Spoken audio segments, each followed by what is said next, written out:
Okay, and the final item of business this afternoon is members' business debate on motion 14155 in the name of Pam Gosal on repairing potholes on Scotland roads. The debate will be concluded without any questions being put. I'd invite members wishing to participate to press the request to speak buttons, and I call on Pam Gosal to open the debate. Around 7 minutes, Ms Gosal. Thank you, Presiding Officer. I'm delighted to bring Chamber business to a close today. Before I begin, I would like to thank all the organisations for providing briefings for today's members' business. I would also like to thank all the MSPs who have chosen to speak in my members' business today, as well as those who have kindly stayed behind. And I'm sure we're all waiting to get out of here and enjoy our Christmas holidays. So I will try my best to keep my remarks short. The presence of potholes is one of the most frustrating parts of driving, and I know because I have been driving for over 30 years. I can certainly say that, like many others in here, I have also been cursed by the potholes many times. Potholes, as we all know, are often caused by weather conditions, such as heavy rain, freezing temperatures, something Scotland is no stranger to. Potholes can cause excessive damage to cars through tyre damage, exhaust damage, suspension damage, wheel damage and bent rims and much more. Potholes are more than capable of causing car accidents. Whether going through the pothole or avoiding the potholes, especially when verging to the other side of the road. Not only is this dangerous but also illegal. This means that drivers are often left to decide whether to break the law or damage their vehicle. Research brought forward by the Scottish Conservatives has shown that from this fiscal year 2021 to 2022 to fiscal year 2023 to 2024, the number of potholes reported to councils increased by 15%, from 94,356 to 108,256. In my area of East and West Dunbartonshire, drivers reported 2,463 potholes and 1,875 potholes, respectively, for 2023 to 2024. In fact, Great Western Road, which partially crosses through my area, was found to be one of the worst roads in Scotland for potholes. The frustration with potholes is something that often comes up through constituent correspondence, surgeries and at the doors when speaking to constituents in East and West Dunbartonshire who have expressed their anger at the lack of action. It is estimated that it could cost a total of £2.6 billion to fix Scotland's roads from potholes, while more than £4 million has been paid out for pothole damage by local authorities since 2019. Stephen Kerr. I'm grateful to my friend for giving way, but does she also accept that this situation is going to get worse because of the additional weight of electric vehicles, cars, buses, other vehicles, vans, which is just going to exacerbate the problem? Does she agree? Pam Gosal. I absolutely agree with my colleague. Things are going to get worse, and that's why we're having this debate today, so that the Scottish Government can let us know what their plans are moving forward. I recently read the story of Lisa Mackay.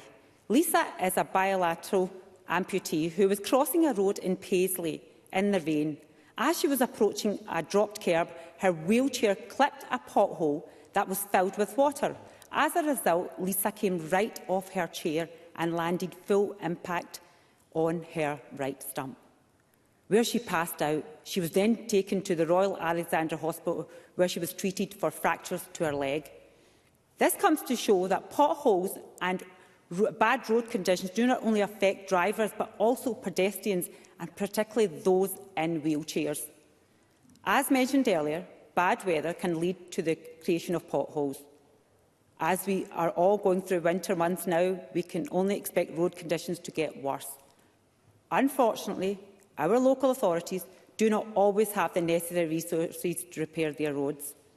Research obtained by Spice has shown that the percentage of local government allocation as percentage of total Scottish Government spending has dropped from 29% in 2014 to 2015 to 23% in 23 to 2014, and more recently to 21.4% in the latest Scottish budget for 2025 to 2026. Will I get any extra time? Yes. John Mason. Thank you, Presiding Officer. I thank the member for giving way. She says that local government need more money, so could she perhaps explain, should that money come off, say, the NHS, or should it come from higher taxes, which her party opposes? Pam Gosal, and give you the time back. Thank you, Presiding Officer. I think to respond to the member, it's very important to understand that we're sitting over here in opposition. It's your government that's in that position to tell us what you're doing. But also, if you stop wasting money... Through the chair, please. Through the chair. To be honest, I think we can spend more with our local authorities. Thank you, Presiding Officer. Let's now talk about SNP government's track record when it comes to neglecting drivers, starting with the disastrous Butte House Agreement. By going into coalition with the Greens, an anti-driver, an anti-roads party in 2021, Nicola Sturgeon chose to put support for independence above the needs of motorists, particularly in rural areas. The Greens are so radical on this issue, with Lorna Slater once saying, "Cars are not safe for people or for the planet," and even called for a ban on car advertisements. In fact, just yesterday, Lorna Slater held a members' business on banning cars from Holyrood Park. Her co-leader, Patrick Harvie, pledged to shift billions of pounds in this parliamentary session away from road building. The only good thing Hamza Yousaf did as First Minister was to get rid of the Greens from government. A few months ago, we found out that the SNP government had spent £16 million on consultancy fees for the A83 Rest and Be Thankful. Yet the road has mostly been closed to a two-way traffic since August 2020. The A83 crosses through my area, with many of my constituents expressing their frustration for this delay. The Scottish Conservatives are the only party standing up for motorists, whether it is being to repair potholes, upgrade key trunk roads. Many times in this chamber, we have called upon the SNP government to stop dragging their feet and get on with the job of upgrading key roads, including the A96, A9, A75, A77 and A83. In closing, Presiding Officer, here is to hoping the SNP ministers listen to motorists rather than looking at the crazy proposals such as charging drivers £15 a day to drive cars into towns and cities. Thank you. Thank you. We now move to the open debate. I call for Stuart McMillan, to be followed by Carol Mochan. Around 4 minutes, Mr McMillan. Thank you very much, Presiding Officer. Presiding Officer, first I want to thank Pam Gosal for securing this debate, and the last one of the year in the Chamber. Now, thinking of Christmas, I'm sure that many drivers across Scotland have made their Christmas wish for all the potholes across the country to be repaired. But I can't comment on the council roads in East Dunbartonshire that Pam Gosal has got indicated in her motion. But I'm going to focus upon the trunk roads in my own constituency. Now, during the pandemic, Amy took over the maintenance of the South West trunk roads maintenance contract for the A8 and the A78. Now, Amy have been a breath of fresh air. Now, this it's not just in relation to the greater investment in the network over the past 2 years, but also the engagement that I've actually had with them. My staff have had with them too. As highlighted in my general question earlier today, that most of the near 5 miles of trunk road between Park Lane, Port Glasgow and the Building Roundabout in Greenock in both directions have been resurfaced over the past 2 years. There's also been resurfacing projects on the A78. Now, this has been welcomed by my constituents. However, when resurfacing significant stretches of roads does take place, whether it's in my area or anywhere else in the country, roadworks are going to be unavoidable, and sometimes that can cause some frustrations with drivers, especially as, certainly locally, certainly some felt as if there were too many roadworks at the one time. However, this wasn't always the fault of Amy. It was a mix of the situation that they inherited, as well as the year-long Scottish Water Flood Investment Project along the A8, which is something that I led the campaign for. So I was delighted to actually see investment going into the road infrastructure and also the flooding infrastructure within my constituency. So I'm not going to suggest that there are no potholes in Inverclyde, quite the contrary, because there are. But the reality is that I receive more complaints about the length of time it takes to travel, to drive from Weems Bay to Port Glasgow, as compared to what I get with regards to potholes. Now, that wasn't always the case, because certainly Inverclyde has got two trunk roads, A78 and A8, and those are the main arteries of my area. Certainly, just on the local aspect once again, I mean, only a couple of months ago I held a round-table meeting with regards to, certainly with regards to the road infrastructure and pavement infrastructure we have. And Inverclyde Council were there, Amy were there, as well as the bus operators and folk from ScotRail and Network Rail, just to give some examples. And this was because of the example that Pam Goss was talking about a few moments ago with regards to constituents who might be disabled. And this was raised, specific points were raised with me. So get folk in the room, around a table, to try to have that dialogue to try to make things better and improve the outcomes for all the constituents in my constituency. My challenge to Amy and others in charge of maintaining the roads is to actually keep on top of the maintenance. So in addition, my office staff and I regularly will report some of the smaller defects to Amy. And Inverclyde Council used to have its own app, and it was a great tool to actually go and highlight this stuff, but they've stopped that up. But they're looking at something else. But certainly, if people report things timorously to Amy, then they have shown and they have proven they are going out to get these things fixed in a very quick fashion, which is something I warmly welcome. So returning to Pam Gossell's motion and the aspect regarding local authority roads, I do note that Pam Gossell's challenge to the Scottish Government, and also the Minister will reply obviously on behalf of the Scottish Government, but I gently say to Pam Gossell, the Scottish Government are proposing in the budget to provide local authorities with an extra £1 billion. Now, I would urge Pam Gossell to support the budget and lobby local authorities in the West Scotland region to spend more money on roads.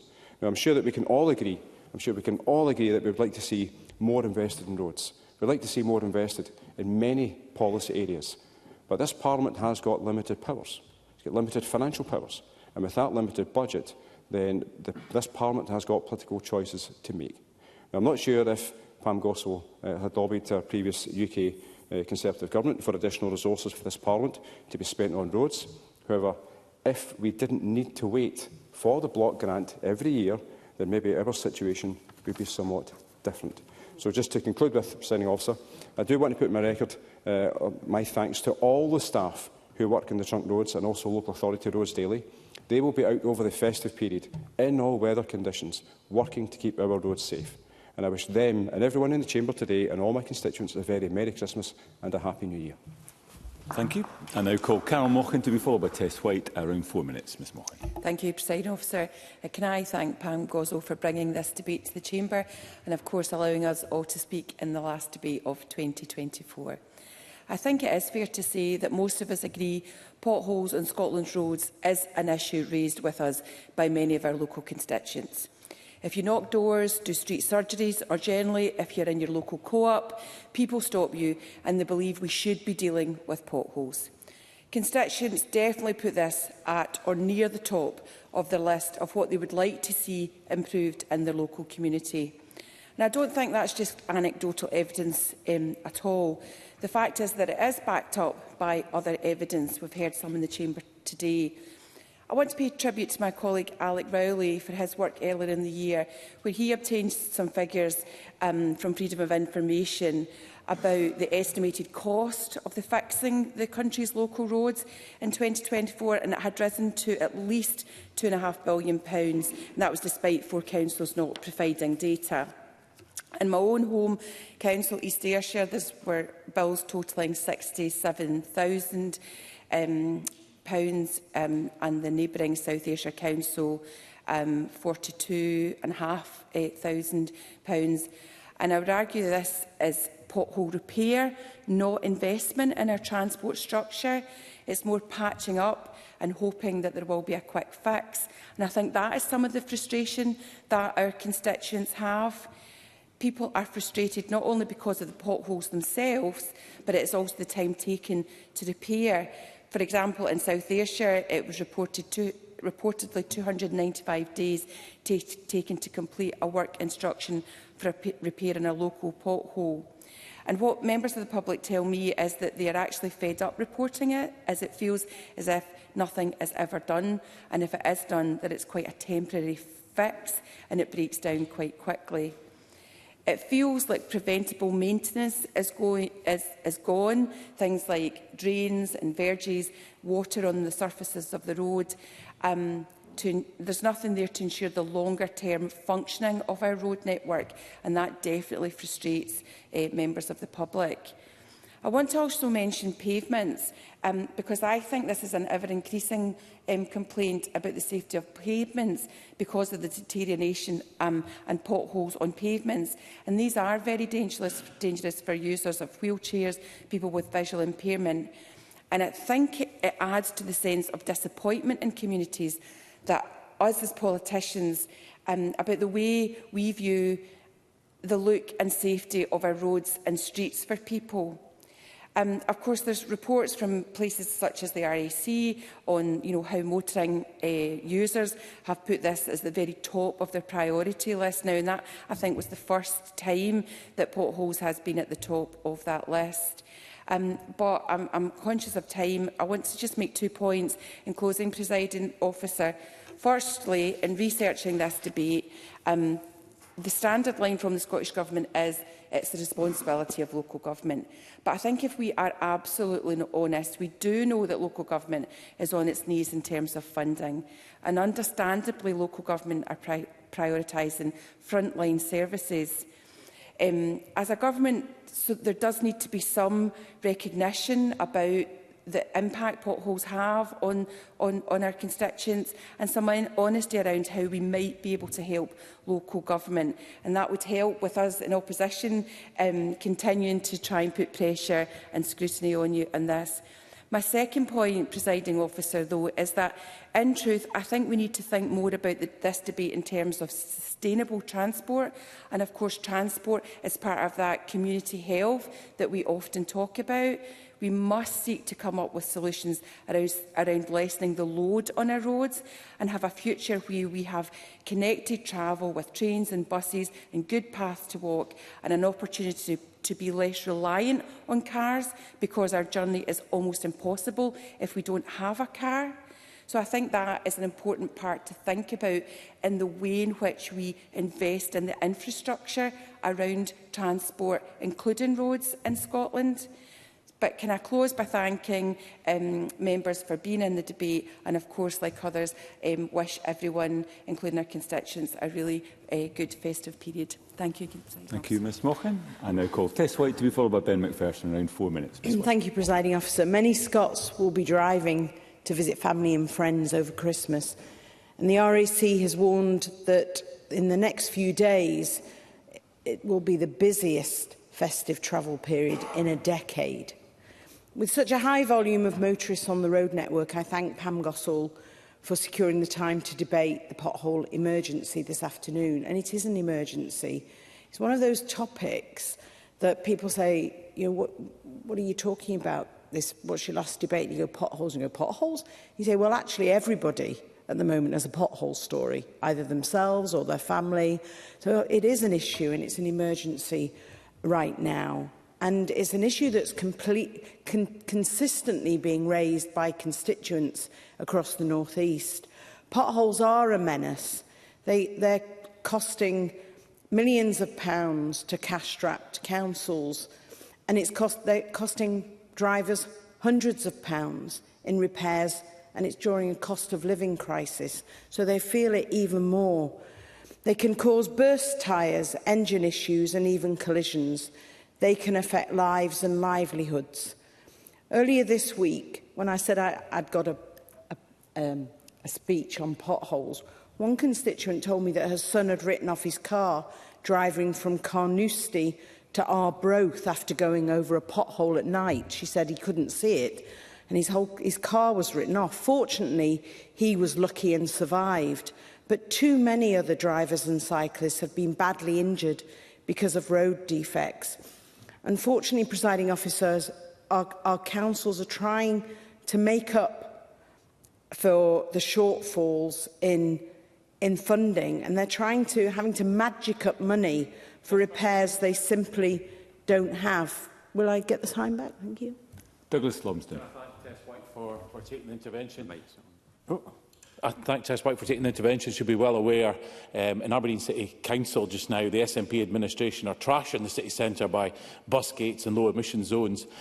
Does the member agree with me that that potentially could be a source of funding for the local council could use to actually repair the roads from penalising drivers just trying to get into the city centre?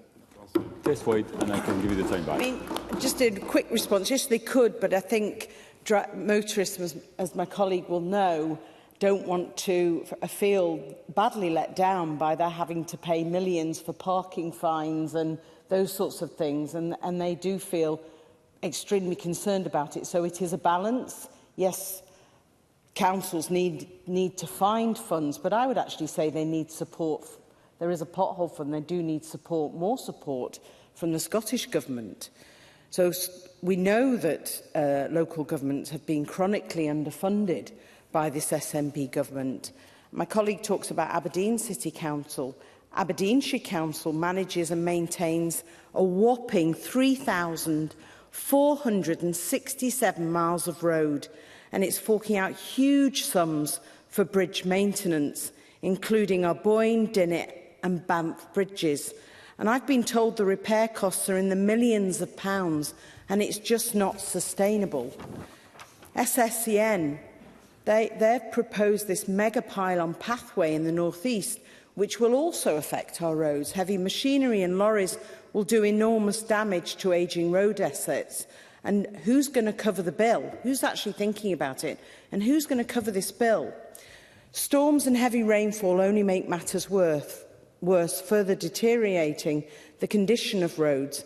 The road at Marykirk completely fell away in Storm Babette and took several months to fix. The road between Marykirk and Montrose and the bridge between St Cyrus and Montrose was out for months.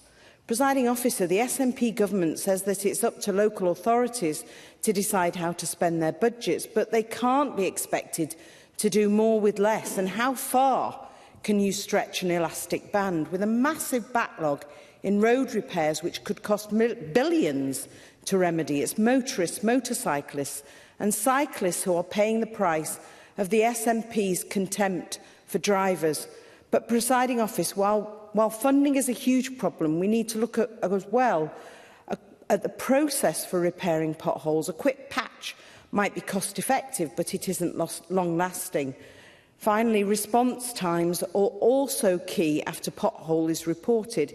It can take days, sometimes even months, and sometimes years for the necessary repairs to be completed, meaning drivers are having to swerve or go slow to avoid them. Any changes in driver behaviour like that will cause accidents. With lives at risk, councils must have the resources to properly repair roads. Thank you. Thank you, Ms White. I now call Ben McPherson to be followed by Douglas Ross. Around 4 minutes, Mr McPherson. Thank you, Presiding Officer. And first of all, also commend Pam Goso for bringing this important issue to the Chamber. And I would just want to start off by saying, of course, this is an issue across the UK, and indeed the research that is cited in the motion by Pam Goso from the RAC is about roads across the UK, and all the parties that have spoken so far in this debate have been empowered in one form or another in different parts of the UK. So this is a collective issue, and here is an MSP from the SNP on their feet speaking about motorists, so I hope that gives some reassurance. And I want to speak about urban roads, representing the most densely populated urban area of Scotland, of Edinburgh, Northern and Leith. Quite rightly in this Parliament there is much discussion about our national roads, our important A roads and motorways. And urban roads, and others have spoken about rural roads, are of course the responsibility of local authorities primarily. But I do think it's important for those of us who represent our constituencies to be able to talk about the issues for motorists in our area. For example, Lower Granton Road, that goes along Wardie Bay in my constituency, handles more traffic in a year than the A9.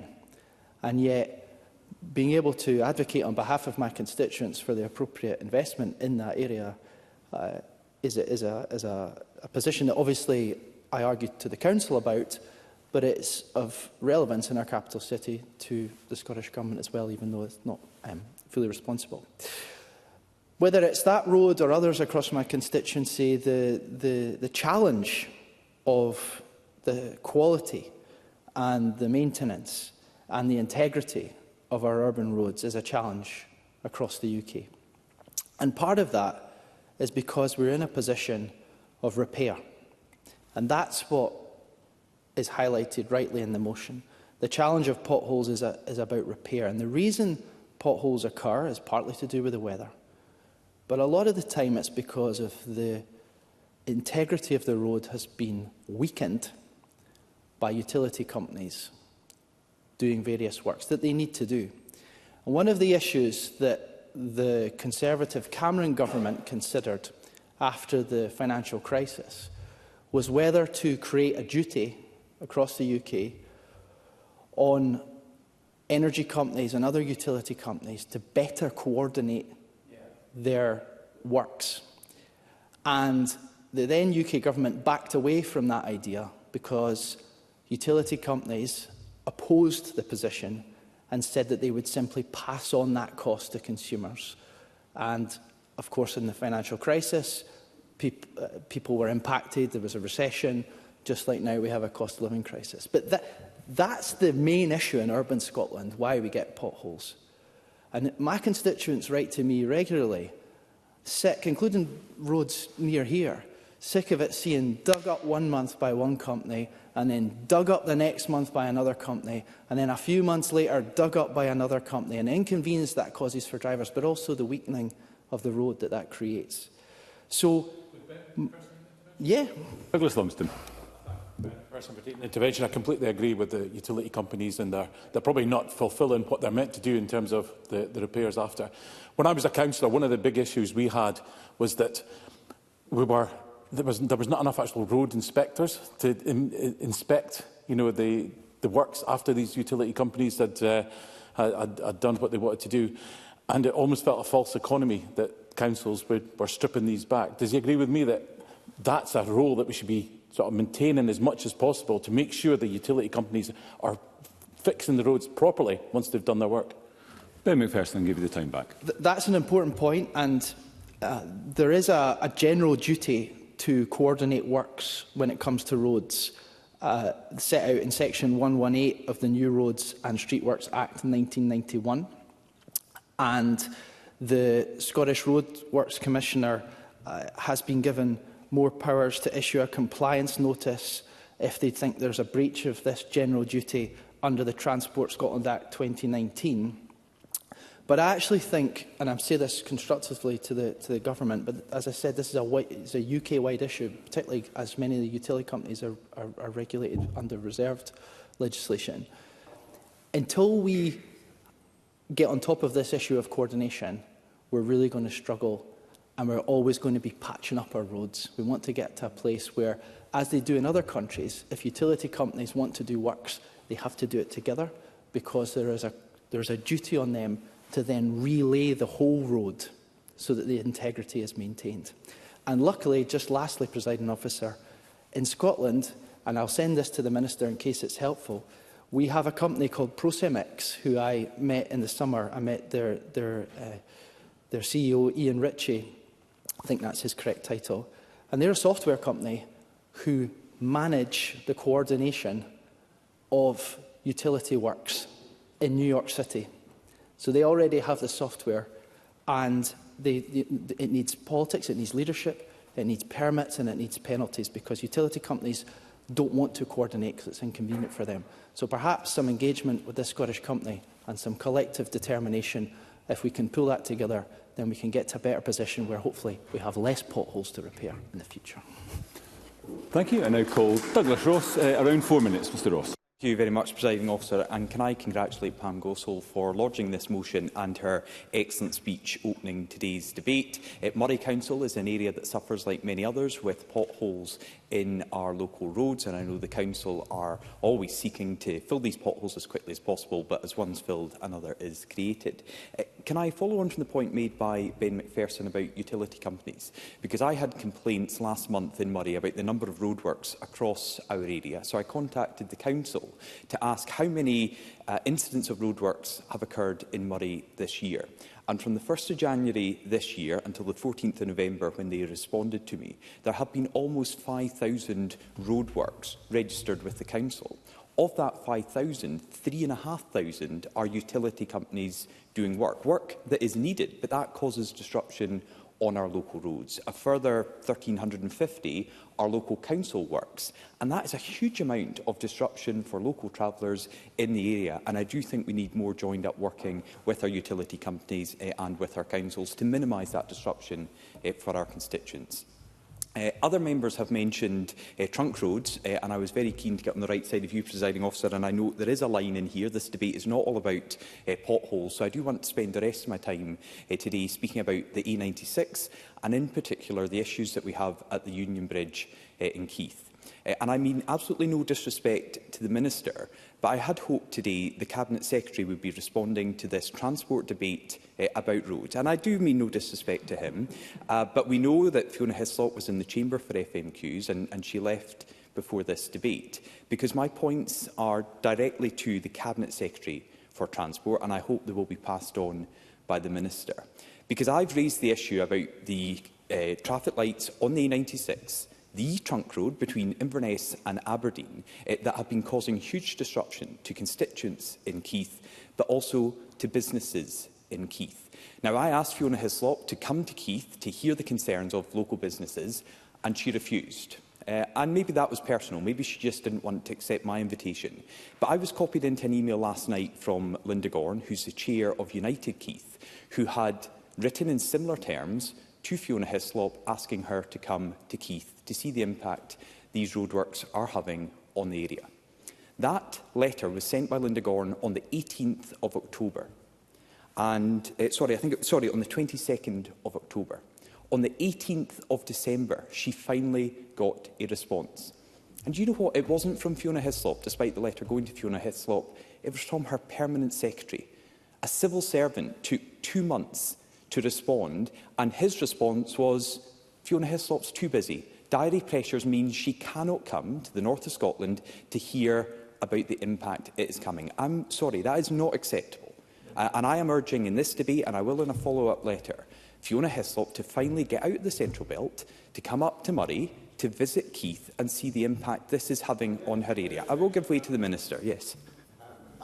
Minister. I cannot answer for the individual point that you've just made around Keith, but I would strongly and strenuously defend Fiona Hislop's responsibility and her actions in getting around the country. She has been all over Scotland at very many issues around transport right across the country, and I don't think you're representing her. My apologies. I don't think the member is representing her properly in that last statement. I would remind the member, and he has attempted to address the fact that I might have concerns about relevance. Those concerns are growing. This motion is largely around potholes. So, Mr Ross, if you could use your creativity to try and link what you're saying to the substance of the motion, that would be helpful, and I can give you the time back. Well, I will, because another line is the Scottish Government has to take meaningful action to repair Scotland's roads, including the A96 at the Union Bridge in Keith. And on the point the Minister has just made, I believe I'm backed up by facts, because I actually put in a written parliamentary question to Fiona Hislop asking when she last travelled on the A96, and it was over 6 months ago. So I think the time has come for her to travel on the A96 again, to come to Keith to visit these businesses. And today I will be presenting to the Minister, after this debate, a petition signed by over 350 local people and businesses urging urgent action on this road to get these repairs completed, to get the traffic lights removed, because at the moment there is a concern that this is costing businesses in Keith, because people are avoiding the area, £50,000 to £60,000 every month. This needs the urgent attention of Amy as the operating company, but it also has to be taken on board by the government. So I will present this petition on behalf of local people to the Minister, which I hope he will hand on to the Cabinet Secretary later on today. And I urge once again Fiona Hislop to come and meet the people of Keith who are suffering because of these ongoing works. Thank you, Presiding Officer. Yeah, I would remind the Chamber about the use of props. You might get away with it once, but waiving it for a second time, I think, probably is stretching it. I now call on the Minister to wind up the debate. Around 7 minutes, Minister. Thank you very much, Presiding Officer. And in the spirit of the season of goodwill, I very much want to wish you, Presiding Officer, a very merry and peaceful Christmas to you, your family, and a very happy and healthy New Year. But I also want to put on record my sincere thanks to all the people in this place who make the jobs of us who are absolutely privileged to be here to represent our constituents, who get things done, make this place work and allow us to get on with the job that we're here to do. So I would like to extend that to everyone. I would also like to thank Pam Gosso for bringing this really important debate to the Chamber. Because it is an important debate. And the fact that she mentioned one of her constituents earlier on absolutely outlines the fact why this is an important debate. So I would in no way minimise what it is that I am going to contribute to the debate. But I want to make it clear that we absolutely appreciate there are challenges facing road maintenance across the network for both trunk and local roads, and we acknowledge the importance of those safe, well-performing roads are absolutely essential. Not just to the health of our people, but also to the health of Scotland's economy. And as members are aware, the Scottish Minister are responsible for the management and the maintenance of the strategic trunk road network, while in accordance with the Roads Scotland Act 1984, local roads clearly fall under the responsibility of the relevant local authority. And I know that members don't like to hear that, but these are the facts. Because it's important to make that distinction, as only the funding for the maintenance of the trunk road network, which makes up around 6% of Scotland's overall road network, is directly controlled by the Scottish Government. The vast majority of funding to local authorities from Scottish Government is provided via the block grant, and we do not stipulate how local authorities should utilise their individual allocations. And nor do I think any member on this side of the Chamber or this side of the Chamber would be comfortable if it was the Scottish Government that was making these stipulations. The vast majority of funding, as I say, comes from the block grant, so therefore it is the responsibility of each local authority to manage their own budget and to allocate the financial resources available to them on the basis of their local needs and their priorities, having first fulfilled their statutory obligations and the jointly agreed set of national and local priorities. So, first of all, let me turn to the maintenance of our trunk road network. The operating companies who maintain the trunk road network on behalf of the Scottish Government have a contractual obligation to inspect the network on at least a weekly basis, and they make any necessary repairs within a very strict timescale. And the Scottish Government fully funds the inspection and repair of all of those serious defects which could present a hazard to road users on the motorway and the trunk road network. To support this, the total investment in safety operating and maintenance of the trunk road network has increased by over 30%, to a record level of over £683 million in years 24 to 25, and this is planned to increase by a further 4.5% in 25 to 26 to over £714 million. The increased budget for the trunk road network safety, adaptation, operation and maintenance enables the Scottish Government to meet all the contractual and legal commitments, as well as supporting the wider commitments on road safety, air quality and climate adaptation. As I stated earlier, local road maintenance is the responsibility of local authorities, who allocate resources based on their priorities. Now, the Scottish Government is providing over £15 billion in the years 25 to 26 to the local government settlement, and that's an increase in resources available to local government of £1 billion. That's equivalent to a 7.2% cash terms increase, which is a 4.7% increase in real terms. The Independent Accounts Commission recently confirmed that the Scottish Government has provided a real terms increase to local governments in this year of 23-24 and 22-23. And again, I emphasise it's for the local representatives to decide how to best deliver for their own communities. And there is not a dedicated pothole fund. It's important to note that any Barnett consequences arising from Westminster spending is added to the Scottish bloc as a whole, and the Scottish ministers will decide how best to allocate those resources. As part of that process, consideration is given to what support can be provided to help improve road conditions where that is required. I will give way, yeah. Stephen Kerr. I'd be grateful if the Minister would address the issues that were raised, I think, really well by Ben Macpherson and Douglas Ross about what is weakening the integrity of our roads. And can I also ask him the point that I raised with Pam Gosal? The impact of the increased use of electric vehicles is only going to make this problem worse. And therefore, would he expect that we're going to have to continue to increase the amount of money we're spending on road repairs because of the impact of EVs? Minister, and give you the time back. I very much take on board the points that Stephen Kerr raises, and I was really interested to hear the points that Ben Macpherson was making. I am very much looking forward to hearing the Procemex, I think is the name of the company. I very much look forward to hearing what it is that this company does. I'm more than happy to engage in that. But the point that has been made in terms of utility companies, I think is absolutely correct in my own constituency.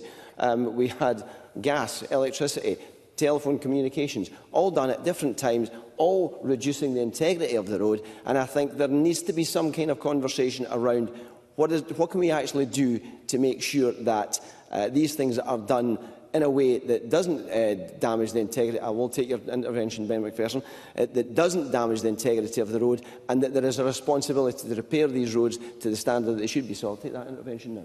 Ben Macpherson. I'm grateful to the Minister for taking the intervention and also for his points that he's just made.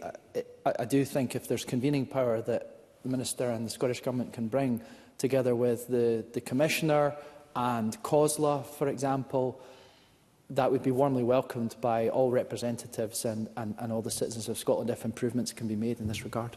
Minister. I will very much take that on board, and I will write to the member, and we can have a look and have a conversation about what is the next steps. But that kind of takes me on to the next point, because we have a long history of working with local authorities and bodies such as COSLA to make sure that council finances are sustainable and that there are available resources that can meet their commitments. But it's not just about money. I think Ben Macpherson and others are absolutely correct. It's not just about how much money it is. It's what are we doing the right thing at the right time. So let's have a conversation about what that looks like. The Scottish Government will always seek to ensure that Scotland continues to receive the high-quality public services that we all expect. But I have to say, no, I'm going to keep the politics out of it. It's the season of goodwill, so I'm going to leave it there. I will... Sorry? Yeah, okay. I will conclude, Presiding Officer, by saying that I very much take the points on board that has been made by Pam Gosal, by other members of the Chamber. I'm more than happy to have that conversation with Ben Macpherson, and thank you to Carol Mochan, and for everybody for actually spending time on the last day of term, just before Christmas, to come and take part in this debate. I think it's been a very good debate. I think it's been a constructive debate, and I wish everybody a very happy festive season. Thank you. Thank you, Minister. That concludes the debate. Can I add my congratulations to all those who have shown the stamina to make it all the way through to the final debate of 2024. Wish you all a very Merry Christmas, a happy, healthy 2025. And with that, I close this meeting of Parliament.